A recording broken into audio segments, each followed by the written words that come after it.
ఈ గ్రంథాలయం గతంలో మీ అందరికీ తెలుసు, రాజశేఖర రెడ్డి గారు ఉన్నప్పుడు, శంకర్రావు గారు మంత్రిగా ఉన్నప్పుడు సర్వర్ పాషను చైర్మన్గా చేస్తే అంచెలంచెలుగా ఈ గ్రేడ్ 1 గ్రంథాలయం రావడానికి కూడా అప్పుడు ఎన్నో యాక్టివిటీస్ చేసి రాష్ట్రంలోనే ఒక మంచి గ్రంథాలయం అనిపించడం జరిగింది. తర్వాత టిఆర్ఎస్ ప్రభుత్వం వచ్చినాక కూడా ఒక భవనం కూడా కట్టించడం జరిగింది.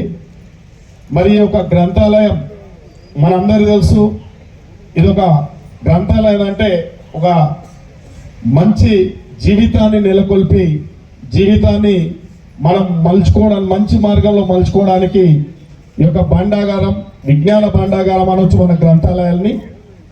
గతంలో మనం చూసుకుంటే ఇవాళ ఇంత అన్ని సౌకర్యాలు ఇవాళ పాఠశాలలలో, యూనివర్సిటీలలో, కాలేజీలలో లేకుండా ఉండే.